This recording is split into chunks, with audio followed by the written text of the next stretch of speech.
investigadora del franquismo y bueno, tiene muchísimos libros, casi todos agotados. Yo he traído La Gran Represión, que es uno de los el último libro que tú coordinaste, el colectivo, que es maravilloso. Si lo encontráis de segunda mano en Iberlibro, todo colección o esas páginas, pues la verdad es que es altamente recomendable. La Gran Represión. Y también de ella también he conseguido, también de segunda mano y esas cosas, toda la colección que tiene de estudio de las mujeres. Yo siempre hablo de mis mujeres, ¿no?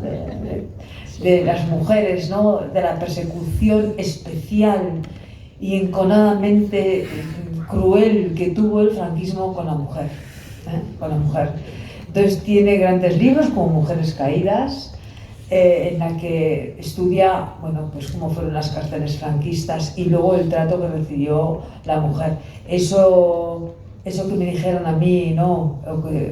Lo que me han dicho en distintas ocasiones, siempre que he hecho me he manifestado con gente que va con la bandera del pollo, eso de guarda puta roja, eso ha calado y sigue ese discurso de mujer caída, ¿no? Entonces, y estos últimos días las declaraciones que hemos oído de Millán Astray, cómo se repite, ¿no? Ese concepto de la mujer libre, de la mujer emancipada. De manera que yo os invito a que busquéis sus grandes obras, en las grandes obras de Mirta Núñez de Albalar, en las páginas estas de segunda mano, porque la verdad su lectura merece mucho la pena. Mirta nos va a hablar del exterminio de las corporaciones municipales como punta de lanza de la entrada de los vencedores en Madrid. Ya se ha mencionado a un Espinosa de los Monteros en la ponencia anterior y pues cómo fueron esos primeros días, primeros meses, primeras semanas. Mirta también tiene una gran publicación sobre los fusilamientos nada más acabar la guerra y realmente seguimos un hilo conductor, ¿no? A lo largo de la mañana. Así que nada, vamos a intentar cumplir el horario y nada, Mirta, la voz es tuya. Buenos días, muchas gracias por estar aquí. Muchas gracias, Eulalia, por esta presentación. Muchas gracias a todas las corporaciones que han brindado su infraestructura y muchas gracias por dedicarle un tiempo a estar aquí. Somos muchos los interesados. Desgraciadamente los jóvenes no hay tantos, pero quién sabe, yo creo que nuestra semilla ahí queda para siempre, para el futuro y para el presente. Cuando Jefrema me propuso, ¿no? Eulalia me propuso y los barracones. También le he invitado para otras ocasiones y ya me tiene relacionada con Jefrema, pero es los barracones. Los barracones. Bueno, tenía ahí la chapita que he comprado. Y entonces, la verdad es que creo que lo más interesante es hablar, intentar interpretar el porqué y el para qué de la represión, porque uno dice, pues ya han vencido, ¿por qué esta represión tan brutal, ¿no? No es lógico, simplemente, ¿no? Pero sí tenía una lógica, y la lógica es la lógica de la domesticación del vencido y el sometimiento de la población. Vamos a dejarlo como línea fundamental, ¿no? La domesticación y el sometimiento. Y por eso la represión fue tan feroz durante tantos años. Porque si no, la victoria no se entiende. La victoria, que como sabemos todos, fue venganza. Fue sobre todo venganza. Y sobre todo hasta el año 48, terrible, ¿no? Terrible, y los testimonios que todos hemos recabado. Pues para intentar explicar y darle una interpretación lógica, he desarrollado la idea de las estrategias desde el poder para ese sometimiento y esa domesticación de la población. Y yo diría que la primera es la del amedrentamiento, es decir, meter miedo a la población basado en hechos, no en algo del coco, basado en hechos. Y esos hechos es el asesinato masivo de opositores, unas veces legalmente y otras veces irregularmente, sin cobertura legal. Por cierto, para paciencia de la audiencia, pues tenemos hasta las 2 en punto. Sí. Hasta las 2 en punto, así que, en fin.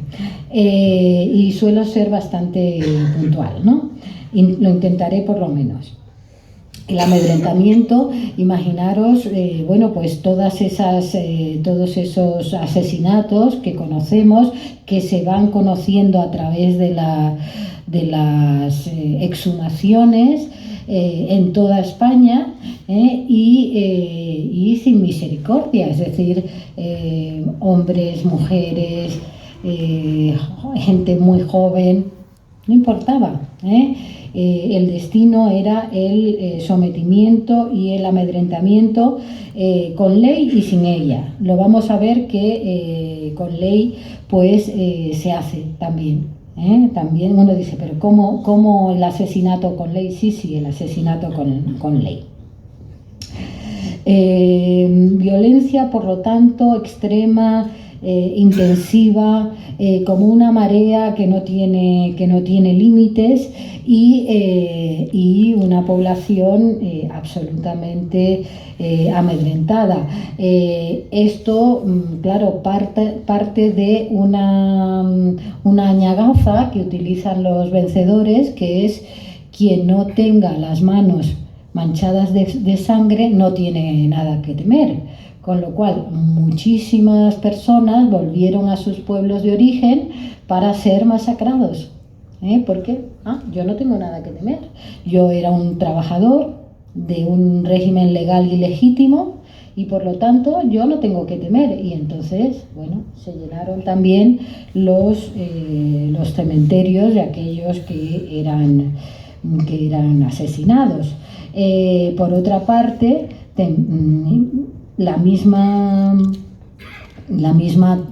técnica que se había utilizado durante la guerra, bueno, pues nos indica el aprecio que se tenía a la población. La guerra relámpago realmente, que se desarrolló en Madrid, en tantos pueblos y ciudades de España, ¿no? De la voluntad que tenían de aplastamiento de la población. El Guernica, que lo tenemos nosotros, evidentemente, y en el Reina Sofía, pero es una pena que lo que sufrió Madrid no tenga una identidad. Y de hecho todavía queda mucho por investigar en Madrid. No solo en Madrid capital, sino aquí tenemos dignos representantes de la investigación en todo lo que es lo que era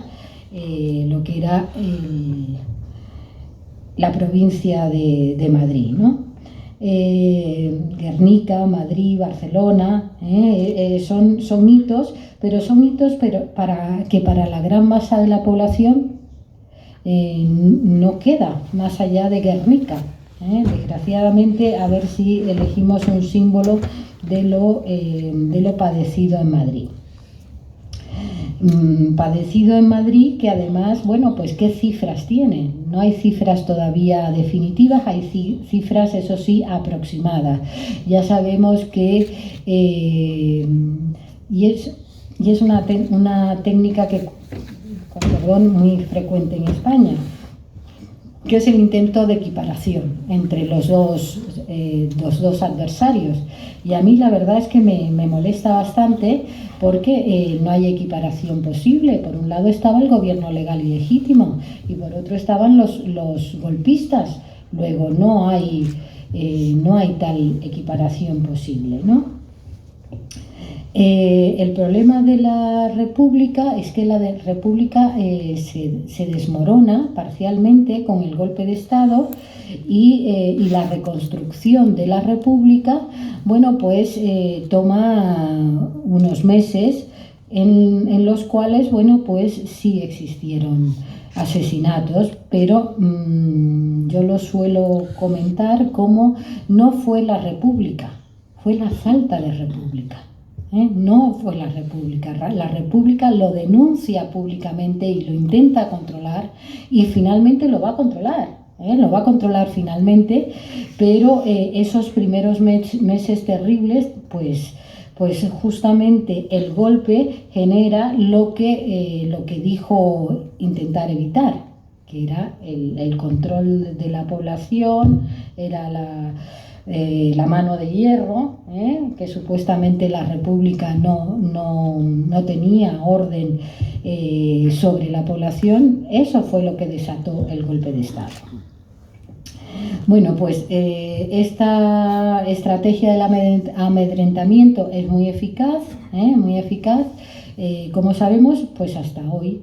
Y esto va acompañado de la estrategia del silencio, que fue muy efectiva, tremendamente efectiva la estrategia del silencio, puesto que hasta hoy pues muchos padres decían a los hijos o al entorno familiar: cállate, que no te reconozcan, que no destaques ni por arriba ni por abajo, nada, porque eso podía dar lugar a que se tomaran medidas sobre la familia de la persona que se había atrevido a hablar.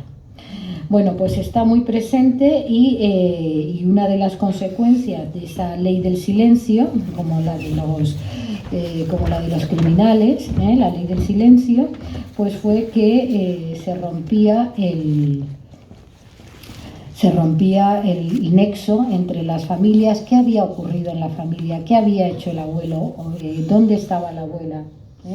Esa falta de situación de la familia, de los padres y de todo el entorno que ha llegado a nuestros días. Se callaba por el bien de los hijos, porque, claro, un niño no le puedes controlar al 100%, a ver si se va a ir de la lengua, con lo cual, bueno, pues esto es lo que consiguen con la ley del silencio. Hay que callar para sobrevivir, y para una integración que resulta muy difícil porque se crean pues los nuevos señalados, los nuevos públicamente reconocidos como rojos, como un estigma que se hereda en todas las familias, ¿no? Entonces, por eso la estrategia del silencio pues fue muy, muy eficaz. La estrategia de la legitimación. Bueno, pues ellos, los golpistas y sus herederos, pues se consideran la verdadera España. Seguimos con eso, parece mentira, pero seguimos con eso. Ellos son la verdadera España. La derecha en este país siempre ha intentado monopolizar el concepto España, el concepto Victoria, la bandera, todo lo que identifica al país. Lo quiere para ella sola y solamente ellos son los legítimos. Los demás somos ilegítimos y por lo tanto esta situación se perpetúa pues hasta hoy. Otra de las estrategias es la estrategia de la visibilidad. Y esto era muy claro, pues tanto durante la guerra en zona llamada nacional, incorrectamente nacional, porque ahora hay que replantearse los conceptos como que nacional. de nacional nada. Nacionales era el país, y el país era una democracia, la primera democracia española del siglo XX, que fue la República. Entonces, ¿cómo que nacional? Bueno, pues ese término indica mucho, mucho, y uno de los aspectos que ocurría sobre todo en los primeros momentos es la visibilidad.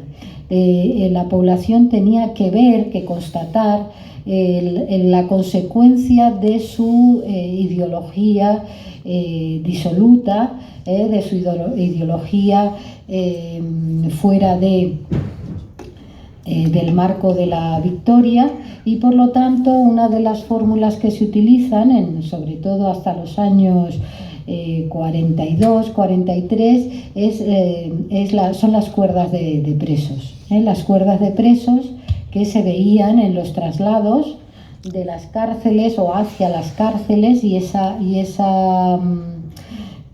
visibilidad de las cuerdas de preso pues era muy disuasoria, como se puede uno imaginar, claro. No queréis, ¿verdad? No queréis acabar así. Pues ya sabéis lo que tenéis que hacer: permanecer callados, permanecer callados. La estrategia que fue también muy efectiva, la estrategia de la humillación.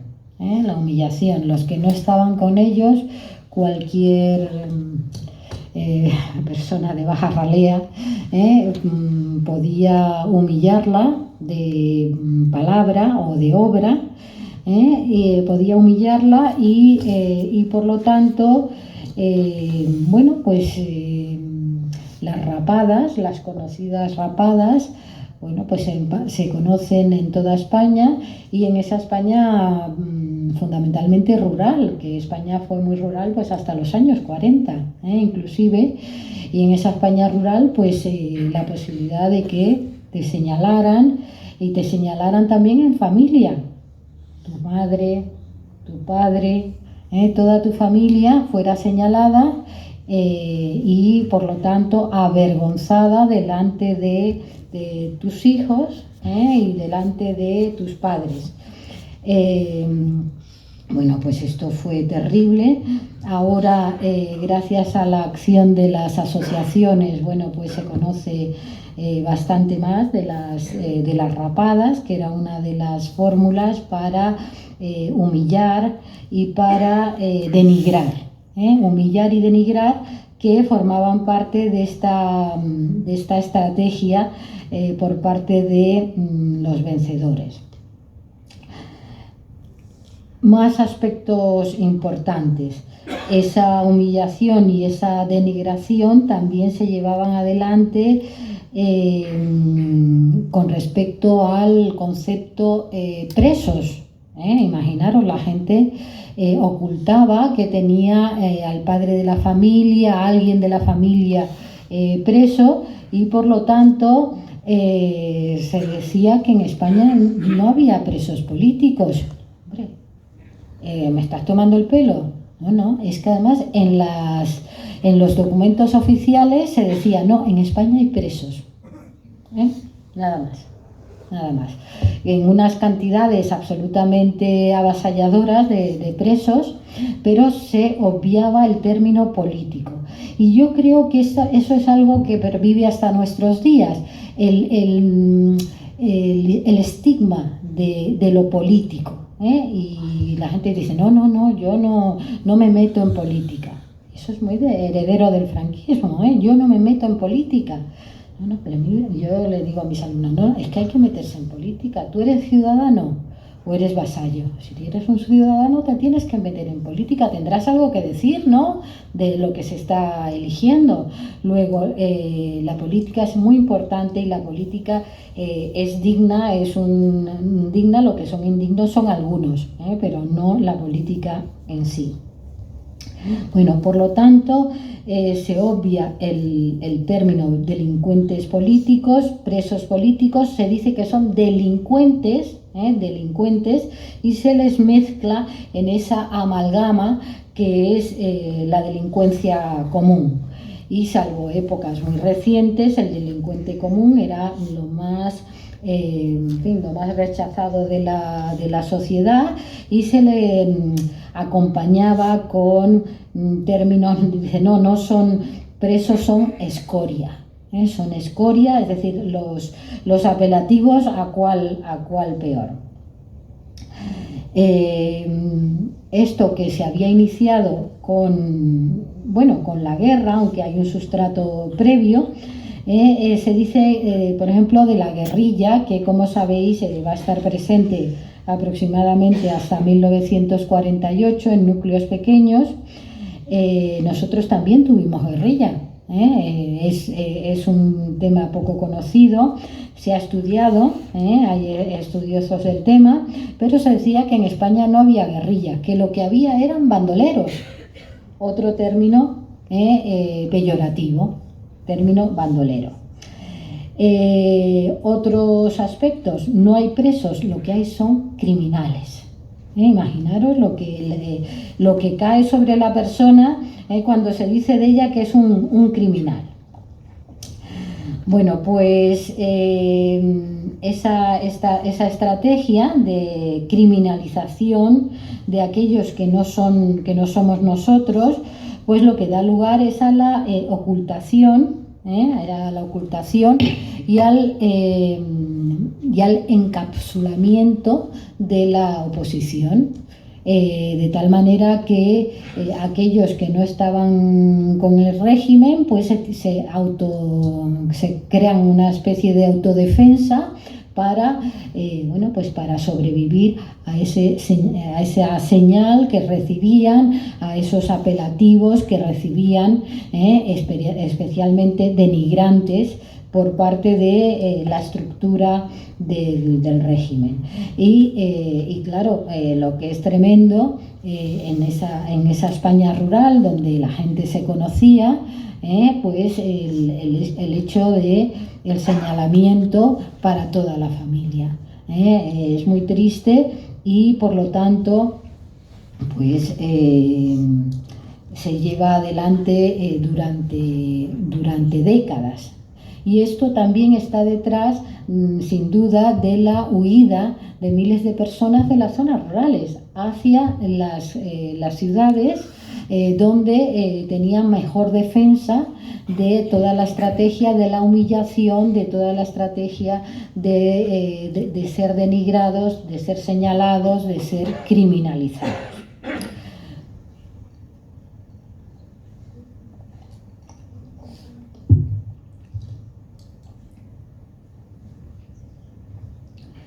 Si esto está ocurriendo en todos estos ámbitos, yo creo que uno de los éxitos que tiene el franquismo es el quitarle la identidad a la oposición. Y esa falta de identidad empieza por los asesinatos. Cualquiera que ha trabajado el tema de la represión irregular, es decir, los asesinatos que aparecen tirados en las afueras de cualquier localidad, de cualquier ciudad, de cualquier pueblo, no se sabe quiénes son, en principio. Por eso están tirados, para que no se sepa. En el cuchicheo de los pueblos sí pueden llegar a conocerlo, pero la estrategia es quitarle la identidad. Y por eso todos los que hemos trabajado represión, en alguna medida, la primera tarea es darles identidad. ¿Quiénes son estas personas? ¿Cómo se llamaban? ¿De dónde procedían? ¿Dónde están? ¿Dónde han aparecido? Bueno, y ahí todavía seguimos. Ahí, en ese punto, todavía seguimos.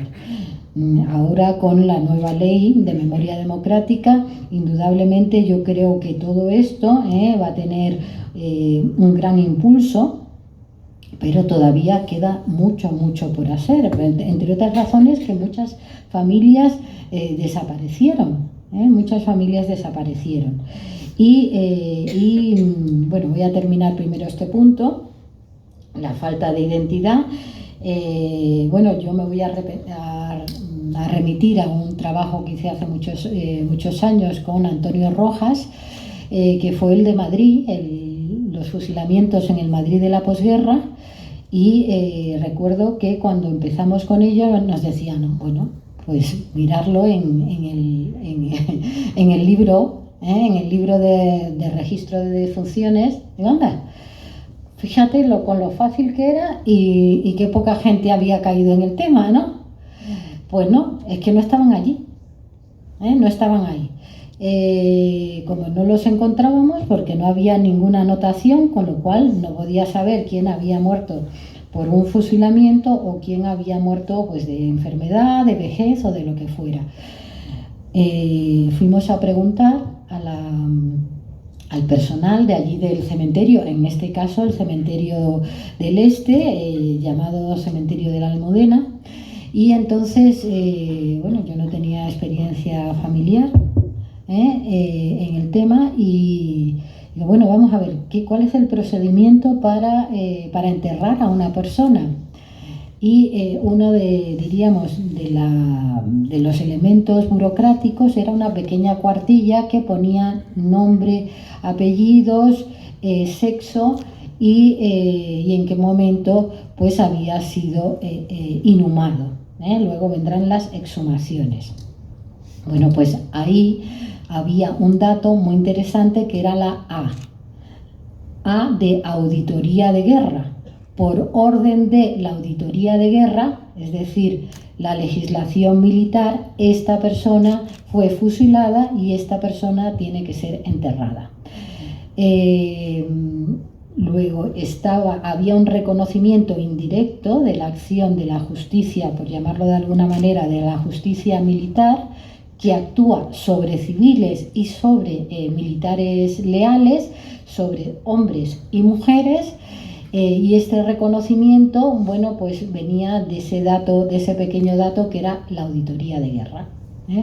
Se le aplicaba el Código de Justicia Militar.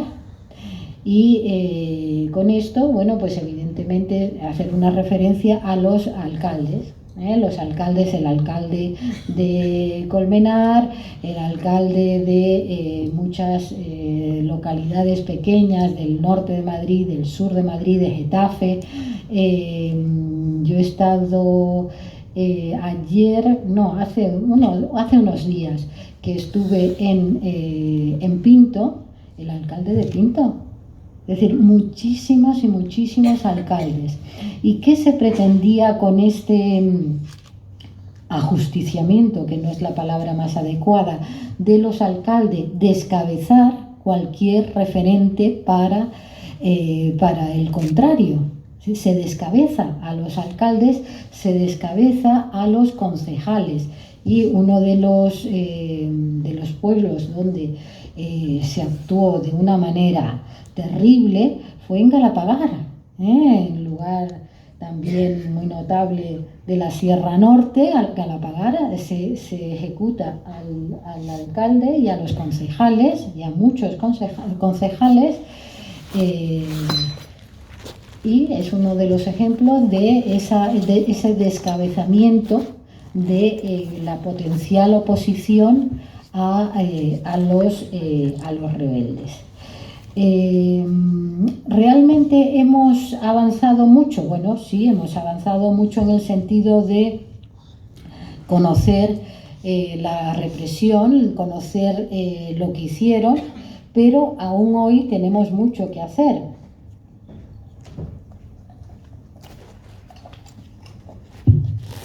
Mucho que hacer para desvestir todas esas estrategias que fueron llevadas a cabo por los vencedores, que tenían una punta de lanza, que fue el ejército, por supuesto, pero que tenían también la inefable colaboración de la Iglesia Católica.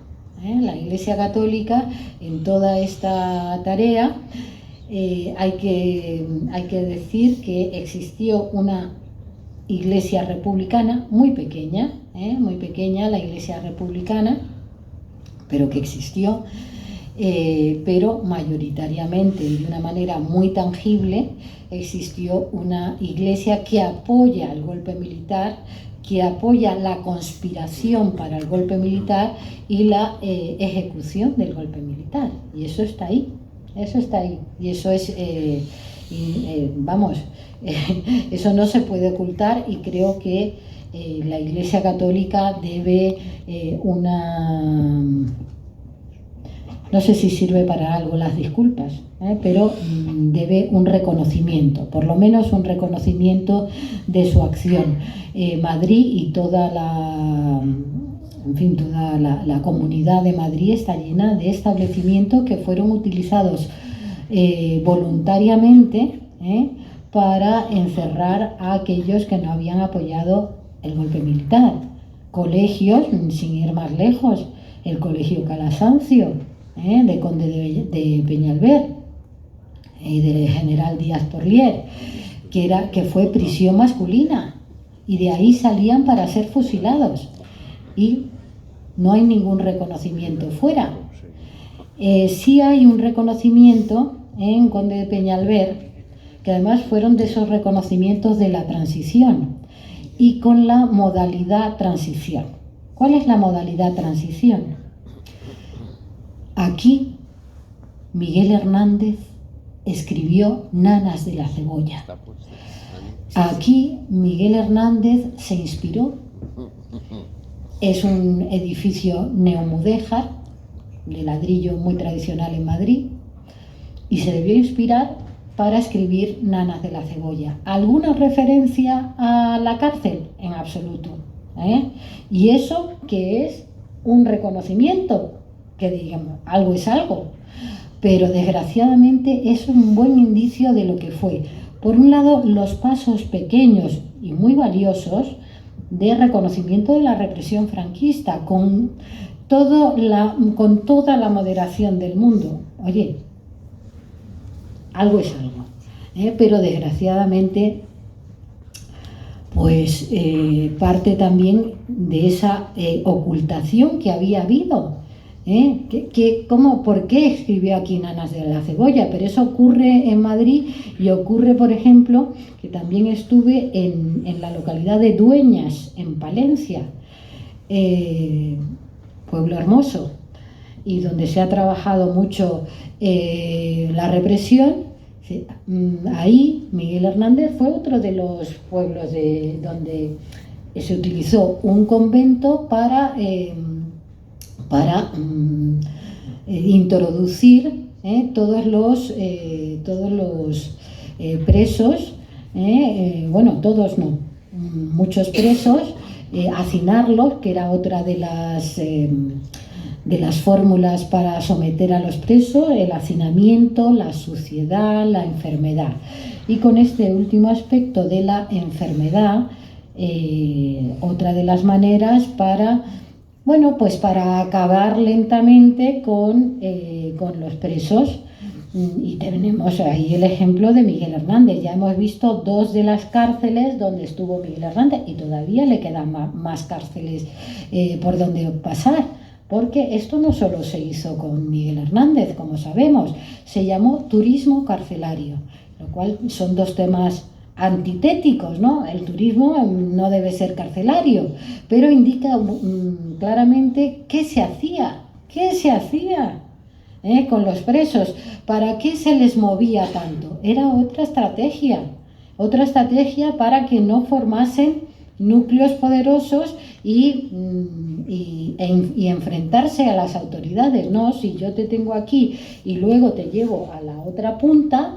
Miguel Hernández terminó en su pueblo, en Alicante, pero ya en un estado que ya no tenía reversión. Bueno, cuando ya supieron que no tenía reversión, porque las cárceles, las cartas han sido reproducidas, y claro, son terribles, porque él sabía que se estaba muriendo, pero esperaron a que la naturaleza hiciera su trabajo. Ya cuando no tenía, y él quería ir al sanatorio penitenciario, pero ahí tenía unas malas personas que le estaban poniendo todo tipo de límites a el procedimiento legal para acabar en el sanatorio penitenciario. Bueno, pasa con él y pasó con muchos otros, con muchísimos otros. Luego también esta era otra de las estrategias, contar con la naturaleza humana. Otra de las fórmulas era que esa labor, bueno, pues si llegaba demasiado pronto, vamos a soltarle, para que no cuenten como presos fallecidos en las cárceles. Vamos a soltarle y que se muera en su casa, 2 días después, una semana después, un mes después. Otra de las fórmulas habituales y frecuentes. Realmente fue una tragedia que el triunfo de Franco le diera manos libres para el ejercicio de todas estas estrategias, que no son las únicas, por supuesto, y que detrás de esto dejó lo que he intentado expresar con la estrategia con la telaraña del favor. La telaraña del favor que tenía varios referentes. Tú dices, ¿cómo favor? Sí, porque cuando en la familia no había para comer, porque el padre de familia estaba encarcelado, porque el padre de familia había sido fusilado, etcétera, etcétera, etcétera, pues el régimen dijo, de esta situación vamos a sacar también rentabilidad. Y la rentabilidad son los colegios para niños, para hijos de presos. Y para ellos, qué mejor que los colegios religiosos, que como todos sabemos, son los más valorados, los colegios religiosos. Ese gran y ese amplio aspecto de escuelas, colegios, conventos, van a ser incorporados para instituciones penitenciarias y para que los hijos de los presos, fijaros si somos buenos, que acogemos a los hijos de los presos y les damos de comer. ¿Qué más se puede pedir si es que nos ha tocado la mano de Dios? Nos ha tocado la mano de Dios. Bueno, si esto ocurría con los niños, ¿quién ocurría con las mujeres, las madres, etcétera, etcétera? Todo este entorno femenino, que era muy, muy importante, primero porque va a contribuir al sostenimiento de los presos, en fin, para facilitarles ese sostenimiento, sobre todo en los primeros años, que fueron los más terribles, del hambre terrorífica. Bueno, pues contribuir pues con ropa limpia, con alimentos, todo esto era muy importante para la supervivencia que en esos años pues eran terribles y era muy, muy difícil, muy difícil. Bueno, pues estas mujeres que van a tener un apartado dentro de las estrategias, pues imaginaros si esas cosas se decían de los hombres, ¿qué no se dirían de las mujeres? Imaginaros, lo primero, el apelativo más despectivo y más común, putas, putas. Eso era lo más fácil. Y por eso, bueno, pues desde los años de la guerra, la propaganda franquista utiliza mucho esto para denigrar, por ejemplo, primero a las milicianas.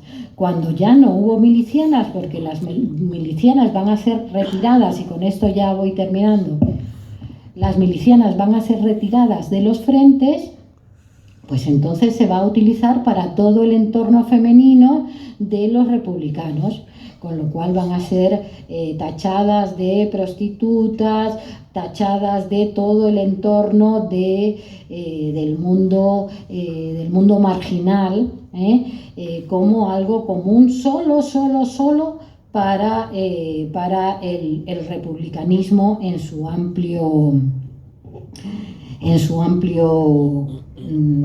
con su amplia interpretación. Bueno, y con esto yo creo que no acabo ese mundo tan poliédrico que fue el mundo de la represión. Creo que no terminé algo que es muy importante, que era la estrategia del empobrecimiento.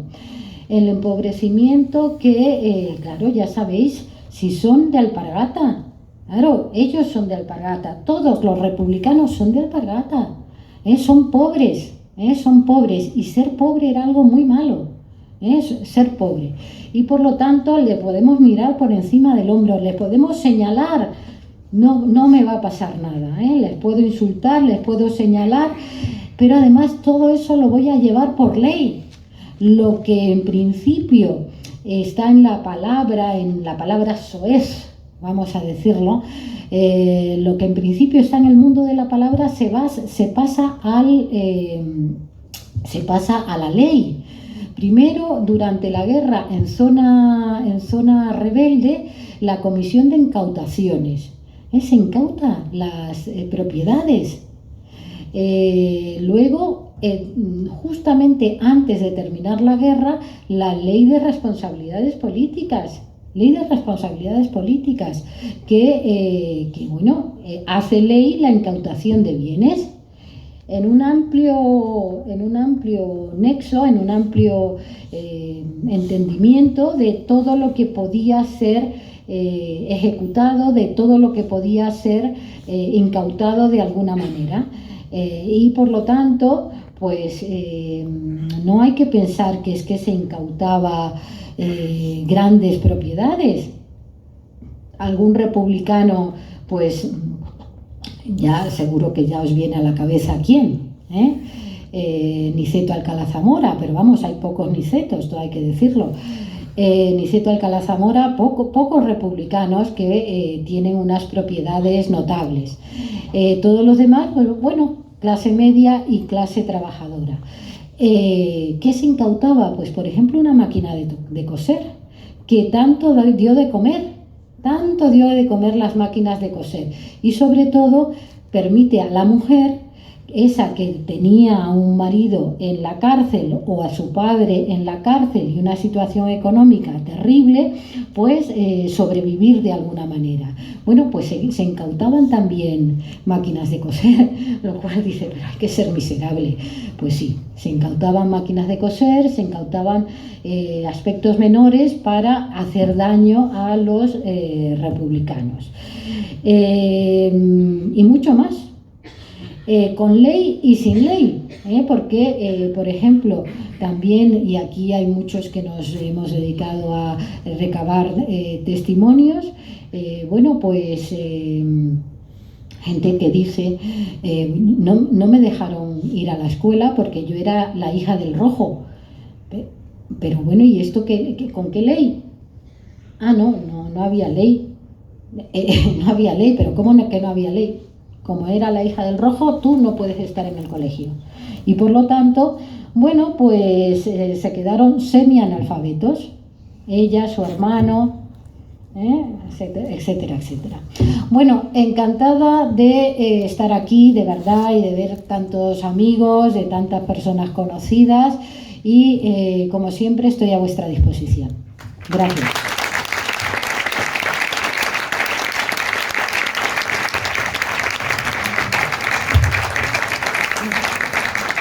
Muchísimas gracias, Mirta, por esta panorámica general de las estrategias de lo que ahora se llamaría la estrategia del shock, ¿no? Realmente, o sea, que la doctrina del shock, ¿no? Espantar a la gente, estigmatizarla para que se imponga la ley del silencio. Creo que tenemos 5 minutos para hacer alguna pregunta, un par de preguntas y no hacemos más. Mirta creo que se va a quedar con nosotros esta tarde. Y espero que todos os quedéis esta tarde porque tenemos una tarde de lujo, empezando por Cecilio Gordillo, al que estoy deseando escuchar en directo. Y bueno, y siguiendo, bueno, pues con los que han estado trabajando en las fosas de Colmenar Viejo. Y vamos a ver un documental que es prácticamente imposible de ver, a no ser que, bueno, pues sea una ocasión muy especial como la de hoy, en la que Los Barracones ha conseguido poder proyectar esta tarde Picorreja. Entonces creo que es maravilloso y bueno, pues vamos a atender esas preguntas y seguimos esta tarde a las 4. Pero venga, preguntas. La primera, ¿era por aquí cerca? Sí. Vamos a darle un micro. Ya está preparado. Sí. Hola, gracias. Bueno, Mirta, muchísimas gracias por tu charla, como siempre tan brillante. No, quería, como has empezado hablando de la equidistancia, que es algo que supongo que nos molesta a todos los que estamos aquí cuando se compara una parte legítima y un bando que se revela, suele haber dos elementos, ¿no? Primero las cifras, efectivamente, digamos que por parte republicana hay unas 50.000 víctimas, de la otra parte, por la otra parte es el triple, cifras de Preston, pero creo que hay que insistir en el carácter genocida de los que se rebelan, que es decir, fuera de la guerra en caliente, ellos hacen un plan frío y deliberado de exterminio de todo el que se oponga a sus ideas. O sea, es legítimo, entre comillas, atacar a autoridades y a ejército, pero efectivamente la mayoría de las víctimas pues, son civiles, alcaldes, etcétera, etcétera. Bueno, alcaldes son autoridades. Entonces esto me parece importante destacar el carácter genocida del franquismo, luego también, pero ya previamente, ¿no? Hay un bando de mola, ¿no? Diciendo el terror tiene que ser feroz, etcétera, etcétera. Entonces creo que es un elemento importante a destacar, el carácter genocida de una parte que no lo tiene la otra, evidentemente. Sí, perdona, vamos a escuchar la otra pregunta, porque yo creo que si las agilizamos, si las contestamos al mismo tiempo, y bueno, y te agradezco la brevedad en la pregunta. Había otra pregunta por allí al fondo. Sí, y así ya... Bueno, aunque Emilio me acaba de aclarar que ya ha hecho referencia a él, si hay algo que simboliza ese miedo, ese pánico que se incrustó en toda la gente por la actitud del régimen, y lo digo porque estamos muy cerca de la población, es el alcalde de Cercedilla, el conocido Protásio Montalvo, 38 años escondido en su casa. Es más, le tuvieron que sacar de su casa 2 años después de que muriera Franco porque no se atrevía. Emilio me ha comentado que ya había hecho referencia a él, pero yo creo que es lo que más simboliza cómo se puede crear una sociedad inmersa en una situación permanente de pánico, de miedo y de crear ese miedo como arma militar, política y mantenerla durante los años que se ha mantenido. Yo he entrevistado a mucha gente y es increíble que alguien con 90 y tantos años te cuente cosas, te las cuente en privado, cierre la puerta y te diga, ven cuando quieras, pero no digas nunca que has estado hablando conmigo. Y eso simboliza pues, ese miedo que se incrustó en muchísima gente, ¿no? Y cuando, lo digo sobre todo porque Cercedilla está aquí al lado, ¿no? Y esta persona, ya digo, 38 años oculto en su casa. O sea, acabó saliendo prácticamente con 80 años de un agujero donde su mujer le daba la comida, ¿no? Bueno, pues nada más, no iba a hacer una pregunta, iba a puntualizar un poquito. Muchas gracias. Entonces, ya, Mirta, contestas. Pues muchísimas gracias a las dos intervenciones, que siempre, bueno, uno no puede totalizar todo, ¿no? Pero es muy importante, bueno, los casos de los famosos, ¿cómo se llamaban? Topos, los famosos topos, que hay un libro que fue muy crucial en los años de la transición con este título, Los topos, y que es una realidad, es decir, que es que se encerraron y gracias normalmente a la cónyuge, ¿no? Al cónyuge, pues pudieron sobrevivir. Como expresión del terror, es clarísimo, es decir, cómo uno se puede recluir en un agujero para salvar la vida, ¿no? Y a mí me pone los pelos de punta, ¿no? Porque me parecería una muerte en vida, que es lo que en muchos casos fue, ¿no? Aunque lograron salir, en muchos casos lograron salir, pero ya con 20 años en el cuerpo, ¿no? O sea, 20 años más en el cuerpo, y en un cuerpo que ha estado atenazado, ¿no? En un agujero. Y con respecto al genocidio estoy totalmente de acuerdo. Es un genocidio, puesto que existe ese carácter de mirar por encima del hombro, que me parece un término que no dice todo lo que es, sino que, bueno, ahora que estamos con el tema de Queipo de Llano, que ha salido también en televisión española, los cortes que se han hecho de sus intervenciones en radio y las barbaridades que decía, esa prepotencia, ese mirar al contrario como si fuera un insecto. Bueno, pues yo creo que lo que vivimos, lo que hemos visto, lo que hemos oído, lo que hemos leído, nos ratifican esa actitud, ¿no? Y Queipo, un ejemplo clarísimo. Y uno dice, bueno, ¿cómo puede ser que sitios donde vivían con desahogo, uno piensa, por ejemplo, una provincia, como se decía antes, una provincia rica como la Rioja, bueno, pues la tremenda represión que se desarrolló en La Rioja, ¿no?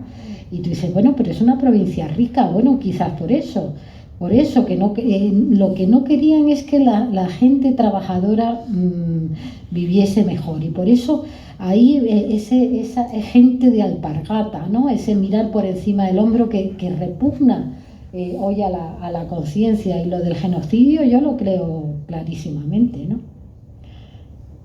Muy bien, muy bien. Pues entonces, esta tarde nos remitimos aquí a las 4, para empezar una sesión, vamos, apasionante, así que quedéis aquí convocados a las 4, ¿de acuerdo?